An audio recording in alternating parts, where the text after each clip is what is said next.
പിതാവിനെ കൊന്ന് റബ്ബർ തോട്ടത്തിൽ കുഴിച്ചുമൂടിയ സംഭവത്തിൽ മകനും സുഹൃത്തും അറസ്റ്റിലായ വാർത്തയാണ് ഇന്നത്തെ ആദ്യ ക്രൈം റിപ്പോർട്ട്. കറുകച്ചാൽ കുറ്റിക്കൽ കോളനിയിലെ ബാബുവാണ് കൊല്ലപ്പെട്ടത്. മകൻ പ്രസാദ്, സുഹൃത്ത് സതീഷ് എന്നിവരെയാണ് പോലീസ് അറസ്റ്റ് ചെയ്തത്. കോട്ടയം ബ്യൂറോയിൽ നിന്ന് പ്രശാന്ത് നൽകുന്ന റിപ്പോർട്ട് കാണാം.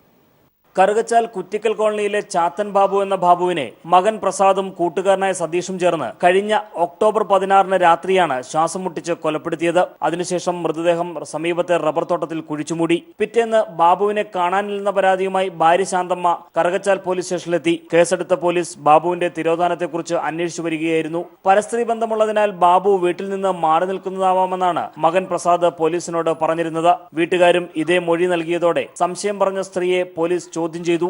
ഇതോടെയാണ് വീട്ടുകാർ പറഞ്ഞ വിവരങ്ങൾ തെറ്റാണെന്ന് തെളിഞ്ഞത്. തുടർന്ന് നിരീക്ഷണത്തിലായ പ്രസാദിനെ പോലീസ് ചോദ്യം ചെയ്തതോടെയാണ് കൊലപാതകത്തിന്റെ ചുരുളഴിഞ്ഞത്.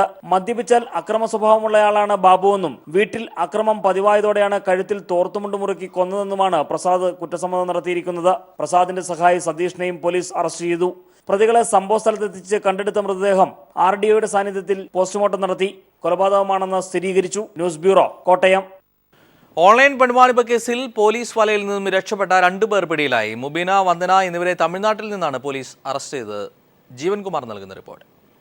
നെടുമ്പാശ്ശേരിയിൽ വെച്ച് പോലീസ് സംഘത്തെ വാഹനമിടിച്ച് കൊലപ്പെടുത്താൻ ശ്രമിച്ച ശേഷമായിരുന്നു ഓൺലൈൻ പെൺവാണിഭ സംഘം രക്ഷപ്പെട്ടത്. മുബീന, വന്ദന എന്നിവരായിരുന്നു അന്ന് രക്ഷപ്പെട്ടത്. ഇവർക്കായി ക്രൈംബ്രാഞ്ച് സംഘം തിരച്ചിൽ നടത്തി വരികയായിരുന്നു. തമിഴ്നാട്ടിലെ പാലപ്പള്ളം എന്ന സ്ഥലത്ത് ഒരു ആയുർവേദ റിസോർട്ടിൽ നിന്നാണ് ഓപ്പറേഷൻ ബിഗ് ഡാഡി സംഘം ഇവരെ പിടികൂടിയത്. സഹായിയും ഒളിവിൽ പാർക്കാൻ ഇവരെ സഹായിച്ച സുൽഫീഖർ എന്ന യുവാവിനെയും പോലീസ് പിടികൂടി. നെടുമ്പാശ്ശേരിയിൽ നിന്ന് നേരെ തിരുവനന്തപുരത്തെത്തിയ ഇവർ നാഗർകോവിൽ, കന്യാകുമാരി, മാർത്താണ്ഡം എന്നീ സ്ഥലങ്ങളിലാണ് ഒളിവിൽ കഴിഞ്ഞത്. സഹായിയായ സുൽഫീഖറിനെ കഴിഞ്ഞ 18 മണിക്കൂറായി പോലീസ് നിരീക്ഷിച്ചു വരികയായിരുന്നു. പിടിയിലായ മൂവരെയും തലസ്ഥാനത്തെത്തിച്ചു. വന്ദനയ്ക്കും മുബീനയ്ക്കുമെതിരെ ഓൺലൈൻ കേസ് കൂടാതെ ഔദ്യോഗിക കൃത്യനിർവഹണം തടസ്സപ്പെടുത്തിയതിനും വധശ്രമത്തിനും കേസെടുക്കും. News bureau, Thiruvananthapuram.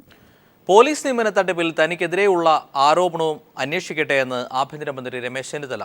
കുറ്റമറ്റ രീതിയിൽ അന്വേഷണം പുരോഗമിക്കുകയാണെന്നും അത് പൂർത്തിയായാൽ കാര്യങ്ങൾ വ്യക്തമാകുമെന്നും മന്ത്രി തിരുവനന്തപുരത്ത് പറഞ്ഞു. പോലീസ് നിയമന തട്ടിപ്പുമായി ബന്ധപ്പെട്ട് ഏതന്വേഷണത്തിനും തയ്യാറാണ്. തന്റെ ഓഫീസിൽ പലരും തന്നെ കാണാൻ വരും. അവർ ആരൊക്കെയെന്ന് താൻ ഓർത്തിരിക്കാറില്ല.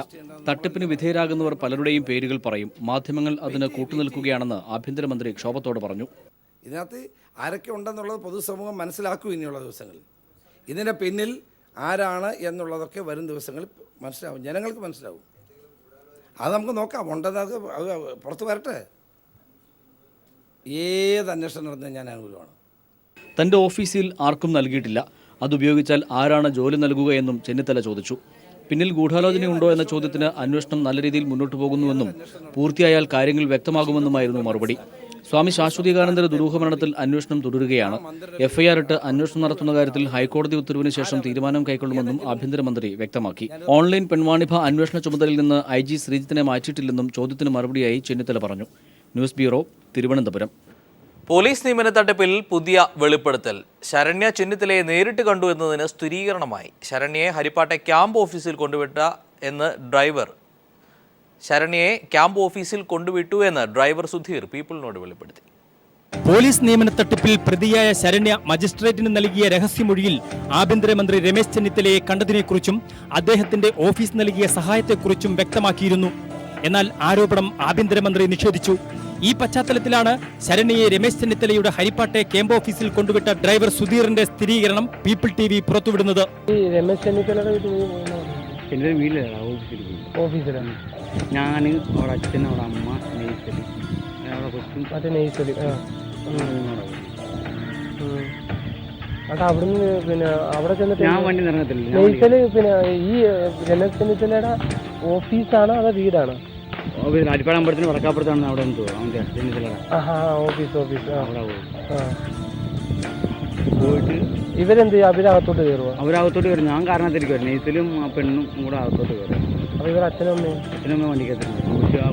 കൊച്ചു വെച്ചുണ്ടല്ലോ, കൊച്ചു ചെന്നിത്തല ഉണ്ടായിരുന്നു അന്നേരം അവിടെ? ചെന്നിത്തല കാണാൻ വേണ്ടിയല്ലേ. പിന്നെ ഓഫീസിലേക്ക് ചെല്ലുമ്പോഴത്തേക്ക് ഒരുപാട് ആൾക്കാരുമായിട്ട്.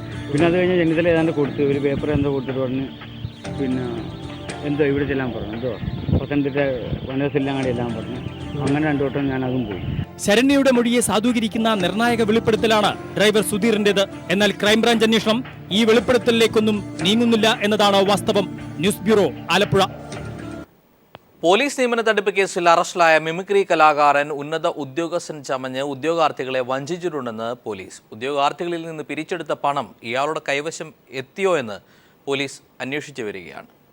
പോലീസ് നിയമന കേസിന്റെ അന്വേഷണം പുരോഗമിക്കുമ്പോൾ ഏറ്റവും ഒടുവിൽ അറസ്റ്റിലായത് മിമിക്രി കലാകാരനായ കലാഭവൻ സുധി എന്നറിയപ്പെടുന്ന സുധികുമാറാണ്. ഏതാനും വർഷങ്ങളായി കലാഭവനിലെ അറിയപ്പെടുന്ന കലാകാരനാണ് സുധി. മലയാളത്തിലെ പ്രമുഖ ചാനലുകളിലെ സ്ഥിരം സാന്നിധ്യമായിരുന്നു ഇദ്ദേഹം. സിനിമാ സംഘടനകളുടെയും വിദേശ ഷോകളിലെയും സ്ഥിരം സാന്നിധ്യം കൂടിയായിരുന്നു ഈ കൊല്ലം സ്വദേശി. ശരണ്യയുടെ തട്ടിപ്പുകൾക്ക് അറിഞ്ഞുകൊണ്ട് തന്നെ കൂട്ടുനിന്നു എന്നാണ് ഇയാൾക്കെതിരെയുള്ള പരാതി. 35-കാരനായ സുധി വിവാഹിതനും 2 കുട്ടികളുടെ പിതാവുമാണ്. കേസിലെ മുഖ്യപ്രതിയായ ശരണ്യയ്ക്ക് സിനിമാ സീരിയൽ മോഹമുണ്ടായിരുന്നു. ഈ മോഹം സഫലീകരിക്കുന്നതിനാണ് ശരണ്യ സുധിയെ പരിചയപ്പെട്ടത്. നിയമന തട്ടിപ്പ് പുറത്തായതോടെ പോലീസിനെ വെട്ടിച്ചു കടന്ന ശരണ്യയ്ക്ക് ബംഗളൂരുവിലടക്കം വിവിധ സ്ഥലങ്ങളിൽ ഒളിവിൽ താമസിക്കുന്നതിന് സൗകര്യമൊരുക്കി കൊടുത്തത് സുധിയാണെന്ന് ക്രൈംബ്രാഞ്ച് കണ്ടെത്തി. ഗുരുവായൂരിലടക്കമുള്ള ലോഡ്ജുകളിൽ ഇയാളുമായി ശരണ്യ ഒരുമിച്ച് താമസിച്ചിരുന്നതായും അന്വേഷണ ഉദ്യോഗസ്ഥർ പറയുന്നു. പിടിയിലായ തൃക്കുന്നപ്പുഴ പോലീസ് സ്റ്റേഷനിലെ പ്രദീപ് മുഖേനയായിരുന്നു സുധിയെ ശരണ്യയ്ക്ക് പരിചയപ്പെടുത്തിയത്. തട്ടിപ്പിനിരയാക്കുന്നതിന് ഉന്നത ഉദ്യോഗസ്ഥനെന്ന് പരിചയപ്പെടുത്തി ശബ്ദം മാറ്റി ഉദ്യോഗാർത്ഥികളെ വിളിച്ചിരുന്നത് സുധിയായിരുന്നു. ശരണ്യയുടെ നിർദ്ദേശപ്രകാരമായിരുന്നു ഇങ്ങനെ ചെയ്തിരുന്നത്. എന്നാൽ നിയമന തട്ടിപ്പ് വഴി ഉദ്യോഗാർത്ഥികളിൽ നിന്നും ലഭിച്ച പണം സുധിക്ക് ലഭ്യമായിരുന്നു എന്ന കാര്യത്തിൽ ഇനിയും വ്യക്തതയുണ്ടായിട്ടില്ല. മിമിക്രി വേദികളിൽ നടൻ ദിലീപിനെ അനുകരിച്ച് ആസ്വാദകരുടെ ഹൃദയത്തിൽ ഇടം നേടിയ കലാകാരനാണ് ജോലി തട്ടിപ്പ് കേസിൽ അറസ്റ്റിലായിരിക്കുന്നത്. News desk. കോഴിക്കോട് പാളയത്ത് ഭൂഗർഭ അഴുക്കുചാലിൽ അറ്റകുറ്റപ്പണിക്കിറങ്ങിയ 3 പേർ ശ്വാസം മുട്ടി മരിച്ചു. പണിക്കിറങ്ങിയ 2 ആന്ധ്രാപ്രദേശ് സ്വദേശികളും ഇവരെ രക്ഷിക്കാനിറങ്ങിയ കുരുവിശ്ശേരി സ്വദേശിയായ ഓട്ടോറിക്ഷ ഡ്രൈവർ നൌഷാദുമാണ് അപകടത്തിൽപ്പെട്ടത്. ആ ദുരന്ത കാഴ്ചയിലേക്ക്. രാവിലെ 10:30യോടെയാണ് ഭൂഗർഭ അഴുക്കുചാൽ വൃത്തിയാക്കാനിറങ്ങിയ ആന്ധ്രാപ്രദേശ് സ്വദേശികളായ ഭാസ്കർ, നരസിംഹ എന്നിവർ അപകടത്തിൽപ്പെട്ടത്. സുരക്ഷാ ക്രമീകരണങ്ങളില്ലാതെ മാൻഹോൾ തുറക്കവെ പുറത്തുവന്ന വിഷവാതകം ശ്വസിച്ച് 2 പേരും ബോധക്ഷയം സംഭവിച്ച് 12 അടി താഴ്ചയുള്ള മാൻഹോളിൽ വീഴുകയായിരുന്നു. തൊഴിലാളികൾ മാൻഹോളിൽ വീഴുന്നത് കണ്ട് രക്ഷിക്കാനെത്തിയ ഓട്ടോ തൊഴിലാളി കരുവിശ്ശേരി സ്വദേശി നൌഷാദും അപകടത്തിൽപ്പെട്ടു. ബീച്ച് ഫയർഫോഴ്സ് യൂണിറ്റ് എത്തി 3 രക്ഷിച്ചെങ്കിലും ആശുപത്രിയിലേക്കുള്ള വഴിമധ്യേ മരണപ്പെടുകയായിരുന്നു. കൂടിയ അളവിൽ വിഷവാതകം ശരീരത്തിനുള്ളിലെത്തിയതാണ് 3 മരണകാരണമെന്നാണ് ആശുപത്രി റിപ്പോർട്ട്.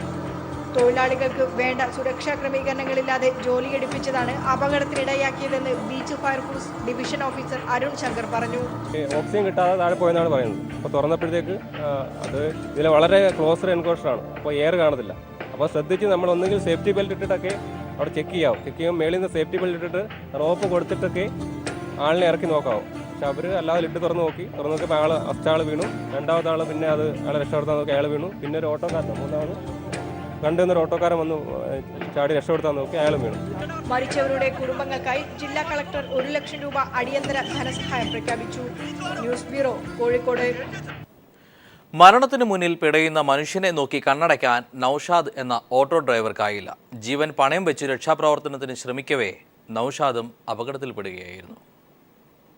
കോഴിക്കോട് കണ്ടംകുളം ജൂബിലി ഹാളിനടുത്തുള്ള സമന്തിന്റെ കടയിൽ നിന്ന് 10 മണിക്ക് പതിവായി കുടിക്കുന്ന ചായ കുടിക്കാതെയാണ് പി നൌഷാദ് എന്ന സാധാരണക്കാരനായ ഓട്ടോ ഡ്രൈവർ മരണത്തിന്റെ ഭൂഗർഭത്തിലേക്ക് ഇറങ്ങിപ്പോയത്.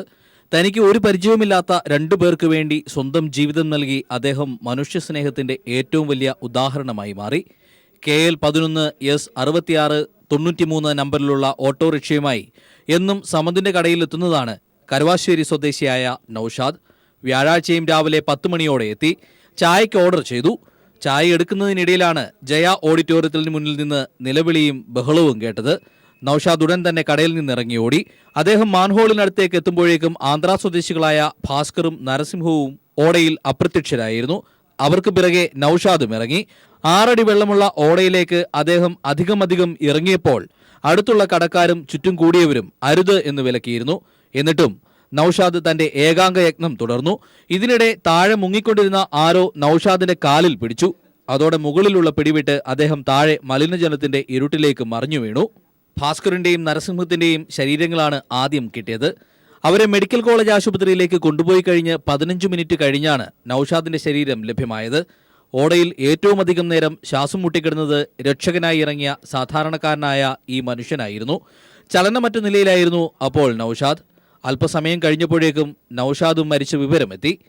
അപ്പോഴും അദ്ദേഹത്തിന്റെ KL 11 S66 93 എന്ന നമ്പറിലുള്ള ഓട്ടോറിക്ഷ സമദിന്റെ ചായക്കടയ്ക്ക് മുന്നിൽ അനാഥമായി കിടന്നു. നൌഷാദിനു വേണ്ടി പകർന്ന ചായ തണുത്തു കഴിഞ്ഞിരുന്നു.